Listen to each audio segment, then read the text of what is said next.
Yeah, good morning, everyone. According to your time zone, good afternoon, good evening, and I hope every one of you are doing great today. And yes, weekend I was here just for some few words to what is concerning what is going on in our kingdom, in our state, and beyond. And yes. Uh, it is alarming to see that upon all that we are doing, that everyone is doing to contribute to the peace of that state, that there are still some element in the state that is provoking insecurity, that is using insecurity uh, to dislodge our people or to make our people live where they all settled in right from time immemorial. And today I'm talking about the Ovia local government area uh, because the recent time there has been alarm about insecurity, about herdsmen, about the job people, about so many other people that is living in those state. And the insecurity concern is growing. It's growing. As I've always said, insecurity is not only provided by the government, but with some good diplomacy and initiative, we can as well as individual contribute to the welfare of our people. The insecurity in Edo State today is not uh, artificial. It's a man-made insecurity because if people are afraid of something, then you can control them. I will call on the Edo State government, the governor, our able governor, His Excellency Monde Okpeholo, and the state security apparatus to do everything necessary to make sure our people are not evicted from their home, from their area which they are located in. This is very, very important because uh, it also adds to the stability of the state, of Edo State, because a state without security is bound to develop. There's no place in the world today where you see development where there's no security. I know the governor is trying his possible best to to give Edo State security it needs, but a lot needs to be done to achieve that. You know, it's not just from the side only from the governor. The Edo Traditional Council or the Benin Traditional Council needs also to do more to make sure there's peace in their various communities. Because what we have been seeing, most of the traditional leaders in various communities have also been contributing to the situation as well. And this needs to stop because the governor need to work on this, the Monoba Palace need to work on this because it's very, very important there's peace. And most of this insecurity we are feeling is always most of them is from somebody who is not even living in that community. Maybe they are born in that community, but most of them are not living in that community. They are always coming from elsewhere to instigate insecurity in those areas. And I think the government has to take a high level, to put it in a high level priority to make sure there's peace, especially in Ovia, Oromo, because these people, they are also one of the food basket of the nation. We shouldn't forget that. And if this is lost, it's going to be a very, very difficult year for Edo State. So we need to do all our possible best to make sure there is peace. There's peace, and everyone in that state and beyond needs to contribute towards the peaceful coexistence of everyone in the state. I'm saying this because we all are human beings.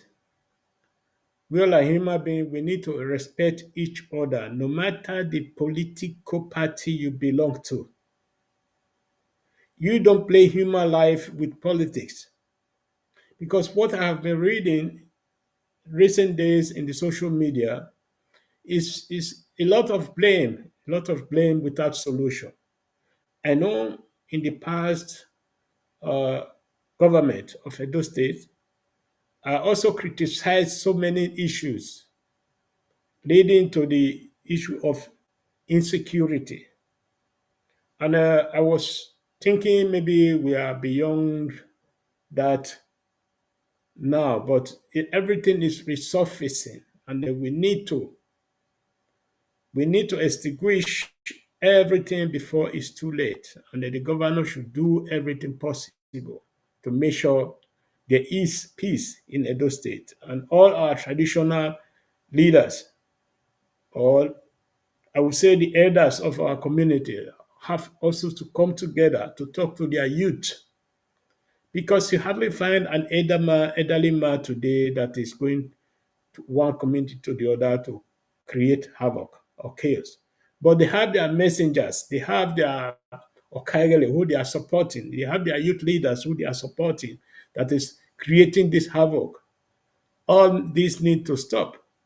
When you go to Ologbo, all those areas today, you can see havoc, a lot of havoc, Gelegele, a lot of havoc. So many areas, a lot of havoc because of land issue, because of wet issue. We are living in this world. We will go tomorrow. It's very important we live a safe heaven for our children. You know, it is time we start thinking not just about ourselves. It's time we start thinking about the future, the generation that is coming. How are they going to be living together? Is what we created or we create now, they are going to be living. Because children always look at their parents. They always look at the characters of their parents, you know. Because in my own language, we always say an apple doesn't fall too much far away from its own tree. You know, if an apple fell, it may roll a little bit further, but it's always very close. And the character is spread out. Your children will one way or the other copy some of them. And this is what is resulting in the future. How your children grow, how they have peace initiative, how they accept coexistence, and also many other things. I'm an Edo man. I know those areas that is there's a dispute right now that they belong to the Edo people. But we should also think a little bit further. Coexistence, you know, because any country today you see, whether it's a Western country, whether it's an America or China and all those countries, uh, they, they improve their economy through coexistence with other people when they allow other people to coexist with them.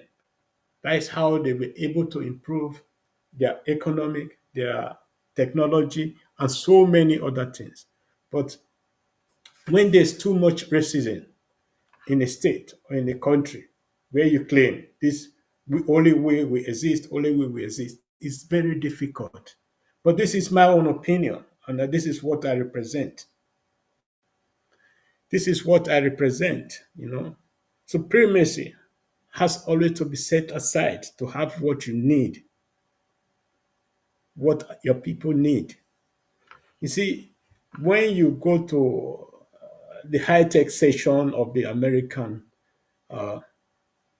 the country called America, the United States, then you will also understand in the States where there are so many where tech companies are, if you look at them, the whole companies there, hardly you see one indigenous there. The people you are going to be saying that either they have China origin, India origin, or they have an African origin. These are the people that are making America great today.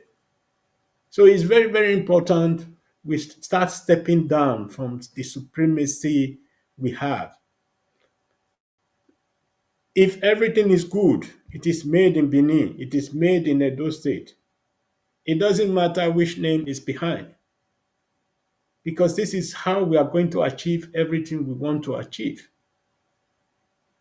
Our forefathers, they know this already. They knew this, and that is what they were doing to make sure everything in Edo or in Benin or Ubini or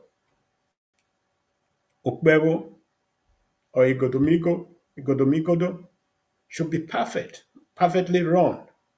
They were having system of government that no one else in the world will have it because of their thinking.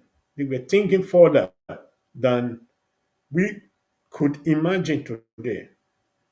I think we should copy that also so that we should also move forward. Peace is very, very important to any state. Yes, a lot of things happened. We know how these people also contributed to the downfall of the Benin Empire, but that is more than 100 years ago. These children have nothing to do with what happened those period.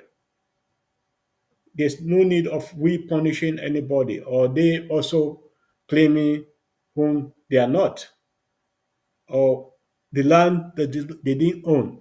The land belongs to the Benin Empire. That's his period. There's nothing to argue about that. These people are only settlers there, and we should accept them as settlers. We shouldn't be trying to evade them from those areas, but let us make them to understand that the land they are living on today is our own land. I believe that is enough. And if we continue doing what we are doing now, we are not only harming them, we are also harming ourselves. And that we should also understand that. So my own take is let us integrate everybody. Integrate those who are willing to be integrated into the kingdom. And my own belief is that because I'm also living in a foreign country, I know where I belong in that foreign country. I cannot claim I own that country today because you cannot own somewhere where you met people. Yes, and in the issue of the Inigis, it's with heavy heart to say that everything is have just went the way or is going on the way it's not supposed to go because the niggas or the no-gays we haven't much time, you know, to turn back to say we made a mistake. We made a mistakes because actually when people are talking that the niggas, the palace were the one who were involved in politics. Actually, that was not the truth because the Benin Traditional Council was already drawn into politics immediately Obaseki entered as a governor. When he was trying to create two states of traditional rulers in Edo State. You know, because there's nobody, there's no government, there's no king, there's no traditional ruler that will accept such. You know, unless it's a very, very weak traditional ruler that will accept such movement from any government official. We also try to understand we are not Ondo State. We are not Ekiti. We are not Oyo. We are not Kaduna. We are not Kwara. We are Edo State. We were a country of our own country before we were joined to Nigeria. And we should also respect that. We should not be, because we are being elected by people, by the government that is imposed on us, now that we want to be ruling over also the traditional rulers. No, that shouldn't happen. Because in all these countries, Western countries you are seeing today, they also have their kings, they have their queens, and they have much to say about the government of those countries. For example, the Great Britain, you go to the Netherlands, you go to Denmark, you go to Sweden, even in Germany, you know, and it's some in Luxembourg and so on in Belgium. You see this system of government, the traditional rulers has much to say about the governing, how to govern their own state. They always act for the welfare of their people.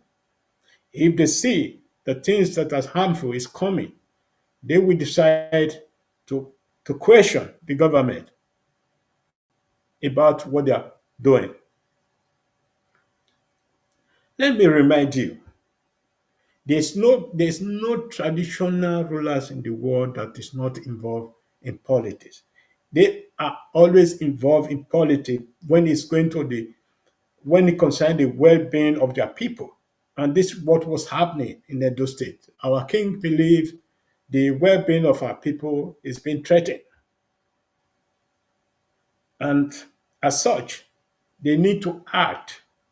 You might be saying they are supporting APC, they are supporting PDP, but in my own opinion, they position themselves in a place where they are supposed to be. Because if you decide anything in favor of PDP today, the other party will be saying, oh, the traditional rulers are in part of the PDP. If you decide something that is favorable to the APC, they will also say the same. So let us come together, playing politics with the palace. The palace is not playing politics, it is we that is outside that is playing the politics. The palace is always concentrated on of the welfare and the well-being of our people. And that is how it has always been. You know, it's like a system of government. There's no perfect system of government. It's also in our own traditional rule system. We have some bad seeds who is also there doing whatever they want and whatever they like. And that is coming to an end gradually. It's coming to an end gradually. And many people will not like it. They will do everything to make sure they throw shit on the Benin Palace and the Benin Traditional Council and so on. But let me remind you that the Benin Traditional Council, the Benin Palace, and the Benin traditional rules have been there for thousands of years before the coming of the Western civilization. Civilization means destroy something and replace it with another one, you know. And this is what happened now because the government we are having today shouldn't have been recognized in the first place. But we are tolerant people. We accepted everything that was being pumped on us by the Western world. And this is the problem now we are facing. Where do we belong? How do we act? How do we move forward?